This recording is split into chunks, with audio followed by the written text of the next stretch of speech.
ეს ხელთათმანები ჩემია. ხელთათმანები თქვენია. 19-ის. 19. აი ხო სწორად მიდევს? კი, ეხლა დევს სწორად. აი ხო როგორ უნდა გავტეხო, ხო?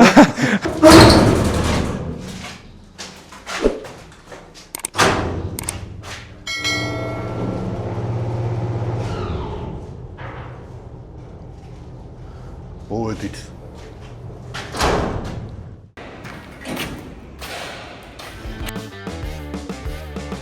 გამარჯობა, მე ვარ იმე და თანამშრომელი ერთი დღე. დღეს მე ვიქნები დურგალი თქვენთან ერთად. სად შეიძლება გამოვიცვალო? ასეთ ფერსაცმლის გარეშე არ მუშაობა არ შეიძლება. მოკლედ მე მზად ვარ. ეს ხელთათმანები ჩემია. ხელთათმანები თქვენია. რას ამზადებთ თქვენ? სკამები, მაგიდები? სკამები, მაგიდები, წიგნის კარადები, სათამაშოების თაროები და ფიზიკური აქტივობის ავეჯი, რაც ანვითარებს ბავშვის ადრეული ასაკიდან ანვითარებს ბავშვებს. საბავშვო ბაღებისთვის ამზადებთ? საბავშვო ბაღებისთვის, კერძო პირებისთვის. კარგი და თავისი სტანდარტები აქვს ამ ყველაფერს, როცა საბავშვო ბაღებისთვის ამზადებთ. სტანდარტი აქვს. ამიტომ ყველაფერი კეთდება დიდი სიზუსტით, დიდი ყურადღებით, დამუშავების ეტაპებიც მაგიტომ არის ბევრი, რომ ყველაფერი იყოს იდეალურად გლუვის ზედაპირი, ან ბავშვს რაიმე არ შეერჭოს, ან არ დაზიანდეს, ან არ დაცურდეს, ან ყველაფერი სტანდარტი აქვს. რამდენი ეტაპია? 19 ეტაპია. 19 ეტაპი უნდა გაიარო, რომ პროდუქცია შექმნა და შემდეგ ეს პროდუქცია წავიდეს საბავშვო ბაღებში, რომელსაც ჩვენი მომავალი თაობა იყენებს. ძალიან მაგარია. დავიწყოთ. გასვაკეთებთ დღეს? პირველ რიგში დავდოთ ფანერა და დავჭრათ ეს დაზგა არის საჭრელი, ხო? საჭრელი, რაც ჭრის დეტალებს. ერთი დღე დურგალი უნდა ყოფილიყავი, მაგრამ გოგურაში ყველაფერი ისეთი ავტომატიზირებულია, რომ კომპიუტერულ კლუბში ვგრძნობ თავს ვიდრე სახელოსნოში. აქ თანამედროვე და ყველაზე ახალგაზრდა დურგლები მუშაობენ. ამ ფანერას ყველას თავისი ზომა აქვს, ხო? რამდენი მილიმეტრიანია ეს? ეს არის 15 მილიმეტრიანი. და ამით იმზადდება თაროები. ამით იმზადდება რაღაც ისინი, ანუ რასაც დიდი ძალა ჭირდება და დაწოლა დიდი, ვიყენებთ 18-იანს, 30-იანს. მაგრამ ნუ ისეთ რაღაცებზე, რაზეც დიდი დაწოლა არ ასოვრე ვიდრე ჩართო, ხო? კი. რა არის ჩემი საქმე? თავარია ხელი არ შემუშავო ტექნიკას. პირველ რიგში ამითი არ ეგულია. ვასწორებთ ჯერ. ანუ წინა წერტილი რითიც დავიწყეთ, იმ წერტილზე ასწორებს. მე რა ვიღებთ სიმაღლე, სისქეს ფანერის რა. შეესნა ჩავთვალოთ. ან წინასწარ პროექტი გაქვთ გაკეთებული, ზომები ყველაფერი. ნახაზები. შეყვანილია კომპიუტერში? კი, ძირითადად ყველაფერს ვამზადებთ წინასწარ ნახაზებს. ეხლა დაიწყო დაჭრის პროცესი უკვე. ეს არის ვაკუუმის ძრავები, რომელიც ფანერას იკრავს და აღარ მოძრაობს რა. ასე ვეღარ შევ. მე რა ვიღებთ სიმაღლეს. ფანერის სისქეს.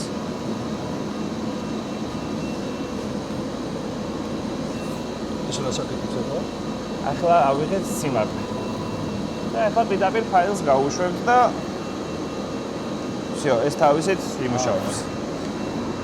წინასწარ დაპროგრამებულია და უკვე იცის რა უნდა გააკეთოს. კი ბატონო. იმ სივრცეში ტექნოლოგიები თავის საქმეს თვითონ აკეთებენ, დაახლოებით 9 საათი ჭირდება, ხო იმას? საშუალოდ. ხო. და გადმოვინაცვლოთ ახლა ამ სივრცეში ჩვენად რას ვაკეთებთ? დამოუკიდებლად მომიწევს, ხო, ამის გაკეთება? აქ უკვე დაგვჭირდება ხელის ჩარევები. ეს რა არის? ეს არის წიგნის კარადის ერთ-ერთი გვერდი. აჰა, გასაგებია. და ეს დანადგარი აკეთებს, აი აქ სადაც შურუპები უნდა ჩავიდეს, თავი რო ზემოთ არ დატოვოს, უსაფრთხოების მხრივ ჭირდება ამისი ჩაღრმავება, რომ შურუპი შიგნით დაიმალოს. აჰა. ეს არის არაფერი რთული, უბრალოდ თურმე ვაწევთ და всё.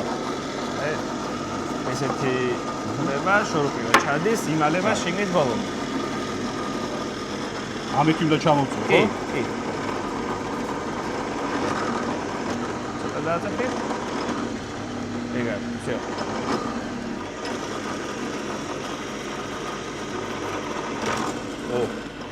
სორია. კი.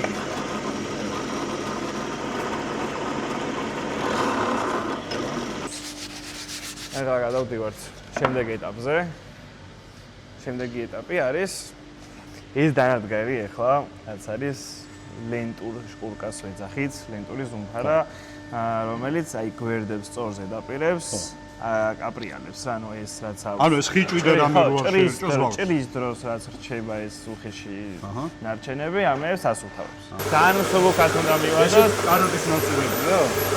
კი, გადე არ ქვემოდადე ბოლომდე და ძალიან მსუბუქად მეიტანე რა, ანუ არ ჭირდება მაგ. ეს არის საგზენი, ეს ეგრე არის. აი, დაახლოებით ეს. ძალიან ცოტათი უნდა შეეხოს ჯერ ეს და მე მთლიანობაში მიადებ რა. всё, ეხლა მთლიანობაში მიაწევი. მთლიანობაში. ხო. და всё. გამოწვიე, ეხლა მეორე მხარე. და ყველა მხარე უნდა ეს, ხო? არა, მხოლოდ ეს ორი გვერდი.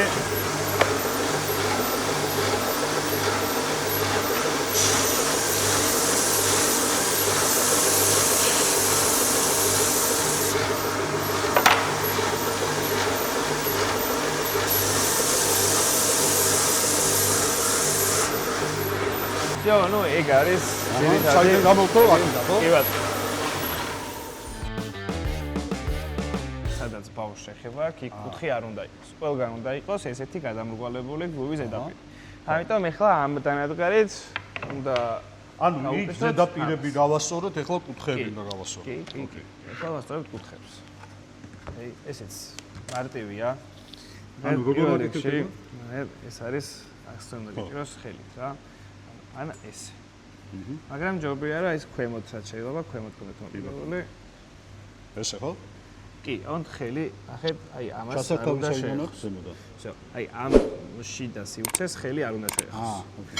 ახეთ, სანამ ჩართავთ, მანამდე ახეთ ძევთ. სწორად მინდოს ხელი? ახეთ, აი ეს მხარე, ეს ზედაპირი უნდა იდოს სიბრტყეზე მთლიანად. ანუ ეს არ უნდა იყოს რა, ზედაპირზე უნდა იყოს გასწორებული. და თან ამას შეხედეთ აი შიგნით რა ადგილზე ედება ის რაც ჭრის რა დანა. ანუ ეს ხო უნდა მიედოს ამას. კი, ნახეთ, ეს რო ედება ამას, ამ ზედაპირის სისწორით, მე აი ამ ჭრას აკეთებს. ნახე, რაც აქვს ამ დანას. ანუ აი ხა სწორად მიდევს? კი, ეხლა დევს სწორად. შეგიძლიათ 7-დან დაიწყოთ რაც ეგა პრობლემა.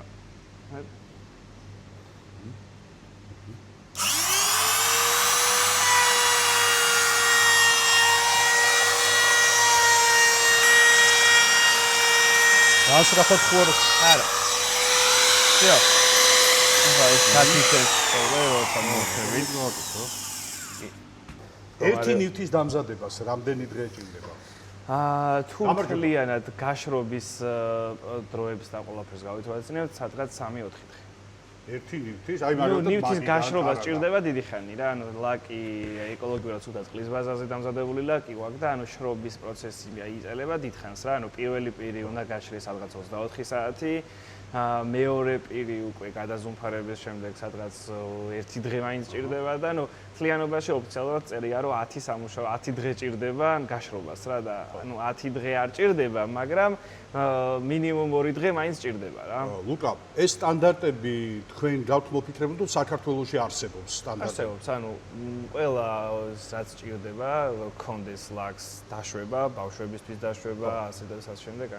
ყველაფერი უნდა კონდეს და მაგის შემდეგ უკვე ლაკის მომწოდებელი ვინც არის, იმას უთანხმდებით, რამდენი ხანი ჭირდება გაშრობას, რა პროცესით დავასხათ, როგორ გავაშროთ და ასე შემდეგ. და ანუ ყველაფერს ვითვალისწინებთ, რაც არის მოცემულობა.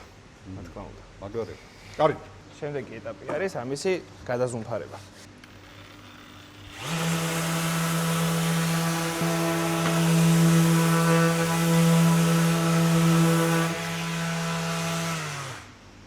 ეხლა მივალაგოთ მაგიდა, რომ დავიწყოთ ფითხვის პროცესი. რომელი მაგიდა? სადაც უნდა ვიმუშაოთ? მაგიდა, მაგიდაზე მოგვიწევს მუშაობა. და რას ვაკეთებთ ახლა? აი ეს ავიღოთ და გადავდოთ მთლიანად, არა? გადავდოთ? კი. всё. არის. და ეხლა უნდა დავიწყოთ ფითხვის პროცესი. და შორის ძალიან საინტერესოა. აქ უკვე ანასტასია მოგაქცევს ყურადღებას, ანასტასიას გამოცდილი ჩვენი კადრია. ჩვენ უნდა დავაჰაეროთ დეტალი და მაგიდაც, ბოდიში 2 წუთი.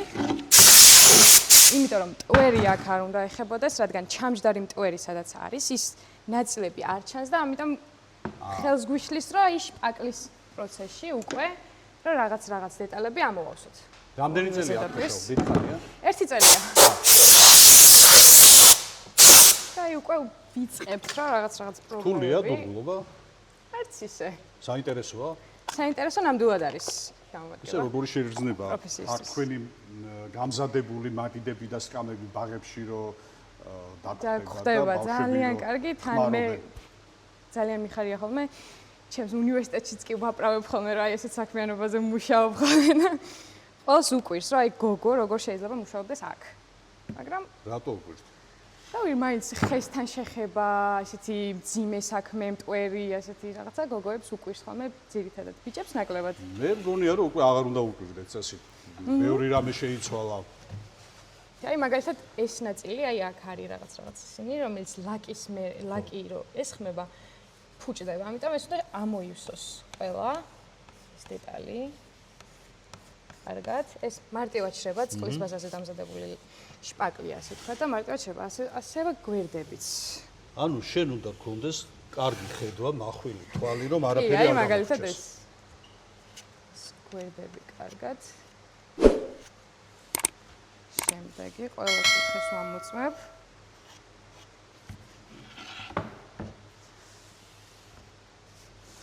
ეს შემდგომი ძალიან რუტინული საქმე ქონია აქ. კი. საკმაოდ, მაგრამ ეს ეხა ერთი დეტალია, დღეში 200 და 300 დეტალი შეიძლება იშპაკლებოდეს და იშკურკებოდეს. ეს მომეხმარეთ თუცა გადმოვდოთ. როცა არის ეს გაშპაკლა? არც ისე. სად მივდივართ? თუ კომპანიონი მყავს, რომელიც მილაპარაკება. ნაკლებად. 2 წუთი. მოდი ყველა დავაჰაეროთ მე შეიძლება. გაგიწმინდავ და შენ დაშპაკლე. კი ბატონო. ეს თქვენ. უფრო მარტივი საქმე ავიღე.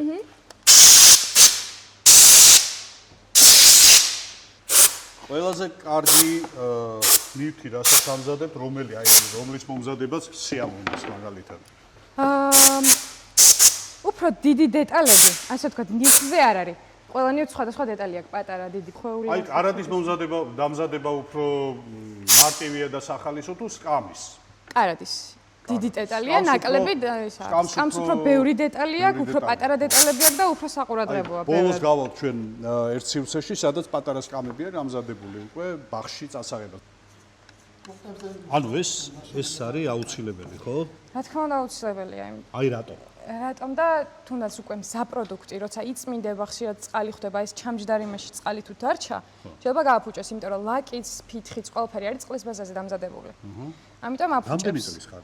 19-ის. 19? ნახე, რამდენი რამე იცის. ხოჩა. კი ბატონო. ეხა შეგვიძლია უკვე გადავიდეთ კუთხეებზე. აი მაგალითად ეს. მიხელა ჩაღრმავება რომ აუჭველი უნდა ამოვსოს. კუთხეში წასვლა ცოტა. არა. რთულია. ცოტა რთულია. კი ბატონო, აქ მეტი არაფერი არ არის. მეორე ზედაპირი ვნახოთ, უცებ. არც აქ. всё, მორჩა ხო? ოკეი. კი. ეს რა არის? ეს არის ფითხი. ხის მტვერი, სავარაუდოდ. რამდენი ხანი უნდა გაშრობას, როცა წასმიდან? 10-დან 15 წუთამდე. ანუ უცებ. კი. კარგი, გადავიდეთ შემდეგ ეტაპზე და შემოგვიერთდება ლუკა. აი აქეთ ხარეს გვაქვს აქ არის საშუალო. საშუალო. უმეტესად ადგილზევე შრება. და აი აქ უკვე ვალაგებთ ხოლმე და აქ უკვე მე მიდის შრობის უმეტესად მაგრამ თქვა არასწორად არის. ადგილზევე ვტოვებთ რა, ანუ რო ილაკება, ადგილზევე რჩება. კარგი, ანუ დავიწყეთ ახლა გალაკება. ლაქს რის მიხედვით არჩევ? ეკოლოგიურების მიხედვით რა თქმა უნდა, ანუ ეხლა გვაქვს 2 ლაქი, მაგრამ ვიყენებთ რეალურად მხოლოდ ერთს რა. ეკოლოგიურად ყველაზე სუფთას იქნება. წყლის ბაზაზე დამზადებულ ლაქს ვიყენებთ, აი ეს არის გერმანულ ხალხში იყიდება. და რა ყველა ის სერტიფიკატი რაც სჭირდება საბავშვო ავეჯს, მაგ ყველაფერს აკმაყოფილებს. ხელში სწორად გეჭირო და ერთის დაიჭირე რა, ანუ ხო. გამიკეთებია. ასე არ ვარ. არა, ძალიან ნახე. რო იწყებ და ამთავრებ, ანუ ადგილზე არ უნდა ატარო რა. აი იწყებ და აქეთ ამთავრებ. აქედანაც მიგავ, ამთავრებ, მოგავ, აქეთ ამთავრებ. თვითონ ზედაპირზე არ ამთავრებ რა.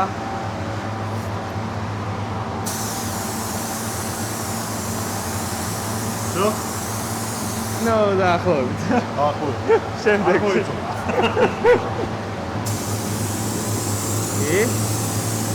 გადააშორე დეტალს და მერე გააჩერე, აი.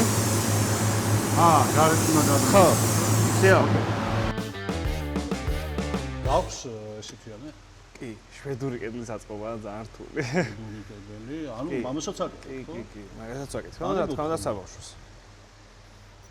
რატო არის ძნელი? ანუ უბრალოდ პროცესია ხანგრძლივი, მოცულობით დიდია და ასე შემდეგ. მეტი ისეთი განსაკუთრებული სირთულე არაფერი არა. ყველაფერი პაზლია. არაფერს ცალკე არ საჭირდება რა. იგე?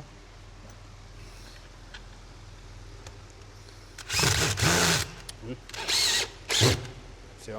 ბავშვები უფრო ხშირად ეხავენ სკამებს თუ დიდები? დიდები. ჩვენავერს ბავშვები ვერ ეხავ. თქვენ ისე აკეთებთ, რომ მე დიდები შედაა. აი ესეთი დასრულებული სკამი ბავშვებისთვის. ამას ღებავ თუ ასევე არა, ეს უკვე ახლა. კარგი, გვაჩვენე ახლა იქ შევიდეთ, სადაც უკვე გამზადებული პროდუქცია ინახება და ჩვენ შეგვიძლია დავათვალიეროთ. ანუ აქ ვასაწყობებთ ხოლმე. ავეც რა. და ამ სკამებს შეემატება კიდევ ერთი კი. ძალიან მაგარი სკამი. თქვენია წყობილი სკამი. აი როგორი შეგრძნებაა, რომ აი ბავშვებისთვის ესეთ რაღაცებს ამზადებ. საინტერესო, ანუ დაღლილობაში გადაგაქვს, ანუ რო იღებ, უცებ ხვდები, რომ ანუ ბავშვისთვის აკეთებ და ხოდესღაც შეიძლება შენი ბავშვისთვის გააკეთო, არა. არა. რამდენი წელია? 24-ის. როგორც კი ავეჯი დამზადდება, პირდაპირ არ უშვებენ ამას საბავშვო ბაღებში, ყველაზე მთავარი დეტალი იწყება ეხლა. აი ამ სკამის დატესტვა უნდა დავიწყოთ და აი ნახეთ როგორ ტესტავენ. როგორც მასწავლეს, მე მგონი სწორად გავაკეთებ ცოტა. კი ბატონო.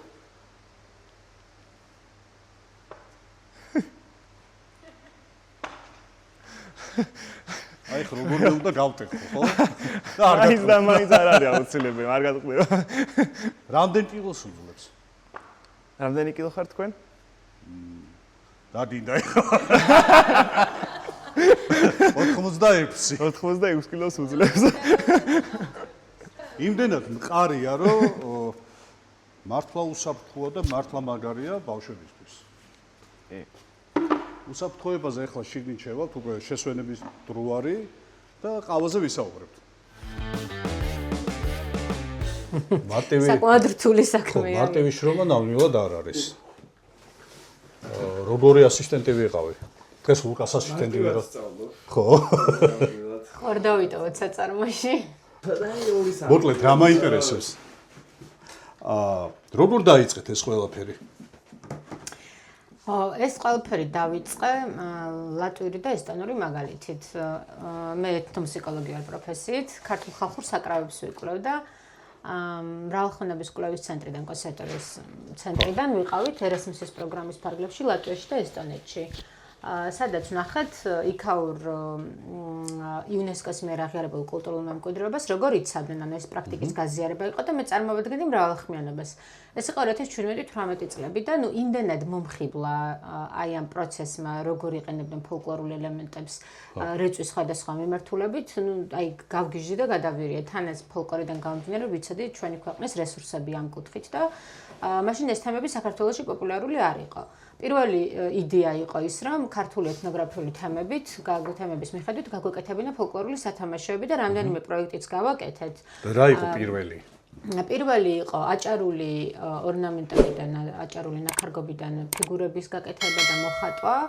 ეს იყო ცხოველების და ფრინველების ფიგურები, იყო ხევსურული პიქტოგრამების ბალანს ფიგურები, იყო კაფთისხევის საბჭოების ასევე ბალანს ფიგურები და ამითი დავიწყე, ეს იდეა ეგ იყო. ინვესტიცია თქვენი იყო თუ თავიდანვე იყო UNDP-ის ინვესტიცია, ძალიან მინდოდა რომ ეს ყოფილიყო აჭარაში ყოფილიყო ენერგოეფექტური და მწვანე ტექნოლოგიებით აღჭურვილი საწარმო, რომელიც ევროპული სტანდარტების იქნებოდა და რომელიც გავაკეთეთ, კი იქ ფუნქციონირებს ახლა ჩვენი საწარმო დაახლოებით არის 250 კვადრატი აღჭურვილია საუკეთესო დანადგარებით. საწარმო აქვს აჭარაში და ასევე აჭარის საწარმოდან იწყება გოგორას ისტორია, კი. შემდგომ უკვე თბილისში აწარმოეს და USAID-ის დახმარებით გავაკეთეთ. უყურეთ, ამ ორ საწარმოს აქვთ განსხვავებული დატვირთვა.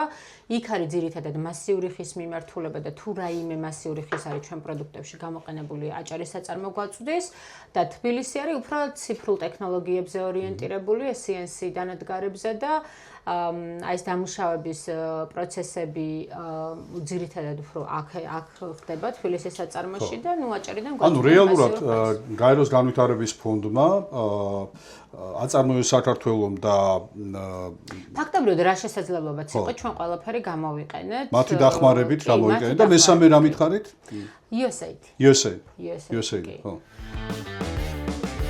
ეს არ არის რითია განსხვავებული თქვენთან წარმოებული ავეჯი, მაგალითად სხვაგან წარმოებული ავეჯისგან?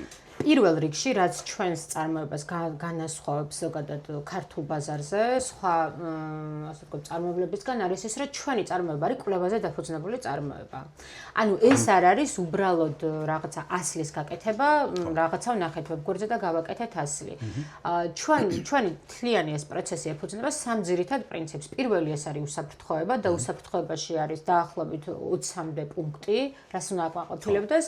შემდგომი არის ფუნქციონალობა, რომ ანუ პროდუქტი უნდა იყოს ფუნქციური, მრავალფუნქციური, უნდა იყოს რაღაც სასარგებლის მომტანი ბავშვისთვის, განვითარებისთვის და მესამე უკვე ეს არის ხარისხი და ანუ ხარისხის კუთხით ჩვენ გვაქვს ევროპული წარმოების პრაქტიკა დანერგილი.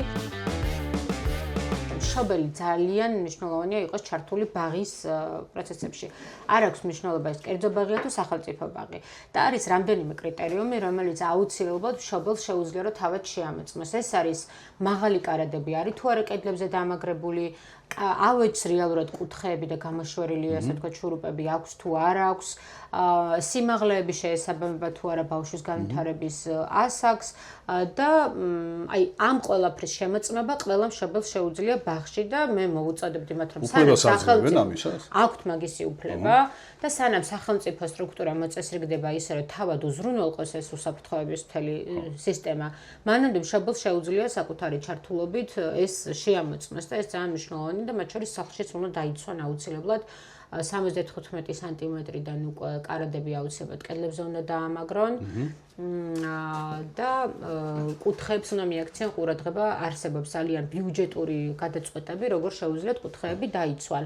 და იმაზე ლაპარაკი, რომ ხიჭვები არ უნდა იყოს ახლა გამოშვერილი რაღაც ზედაპირიდან და ეს საკითხი უნდა იყოს დარეგულირებული, ხა ეს ყველა მიცის ისედაც და ყველას მოუწოდებდი, რომ ეს თავადაც შეამოწმონ ბაღში. საინტერესო რჩება. ანუ რა არის მნიშვნელოვანი ხა პატარა დეტალის მაგალითზე. აი ეს გვერდები უნდა იყოს აუცილებლად მომრგვალებული და კუთხეები ახლა ეს პროდუქტში შიგნით იდება, ამიტომ არ არის კარგი მაგალითი, მაგრამ მარტივად ეს კუთხე უნდა იყოს მრგვალი, ხო? კონსტრუქციებისთვის ძალიან მნიშვნელოვანია, რომ ეს ჭრილებში იყოს შიგნით ჩასმული და გარედან იყოს დაშორუფებული ისე, რომ ეს დეტალი იყოს ხეში შიგნით. ეს უზრუნველყოფს უკვე სიმტკიცეს პროდუქტის და ეს არც მოიყევა, არც გადაყურდება და ასე შემდეგ. და შურუპები აუცილებლად უნდა იყოს ზედაპირთან გასწორებული, რომ ბავშვის ფიზიკური ზიანი არ გამოიწვიოს. ერთი თვის წინ დაახლოებით მოხდა ესეთი შემთხვევა, რომ მაღალი ანუ გარკვეული სიმაღლის მქონე კარადა, რომელიც კედელზე არ იყო მიმაგრებული, ეს კარადა გადმოვარდა და ბავშვს დაეცა კინაღა, მან გადაარჩინა მასწავლებელმა გადაარჩინა ვიდეოში რომ ეს იმას ნიშნავს, რომ ყველა ჯგუფში ფაქტობრივად მე რაც მინახავს, არის მაღალი კარადა, რომელიც არ არის კედელზე დამაგრებული. ეს კიდევ ერთი რჩევა, ეს არის ძალიან მნიშვნელოვანი, სულ მცირე, ანუ ეს უნდა გაკონტროლდეს. სულ მცირე, იმიტომ რომ ამას შეიძლება ფატალური შედეგი გამოიწვიოს. მე მინდა ძალიან დიდი წარმატება ვუსურვოთ თქვენს გაიცემას. ძალიან მომეწონა თქვენი კონცეფცია და მართლა ძალიან საინტერესოა ის შიგნით საწარმოებში რა ხდება, როგორ ხდება იმ პროდუქტის მიღება, რასაც შეგვიძლია მომხმარებელი ღებულებზე. სხვათა შორის მინდა გითხრათ, რომ აი ყველა ესეთი ბრენდი, რომელიც მე ძალიან მიყვარს უცხოური, ყველა ამახვილებს ყურადღებას იმაზე, რომ მნიშვნელოვანი არა მხოლოდ საბოლოო პროდუქტი, არამედ მთელი ის პროცესი, რა პროცესი გადის ეს. ხო, ეს არის ძალიან მნიშვნელოვანი და ამას ვიყურებენ. გამოიწერონ ჩვენი YouTube არხი, One Day Stuff-ი და მადლობა ამისთვის. მოკლედ ლუკა, ვისი ასისტენტიც ვიყავი დღეს, ნინო და ანასტასია, ასევე ანასტასიას ასისტენტი ვიყავი, როგორი ასისტენტი ვიყავი? ჩვენია. თავი მე ჩემეთო ნახაზების კეთება რომ ესწავლებინა თქვენთვის, მაგრამ საკმაოდ რთულია.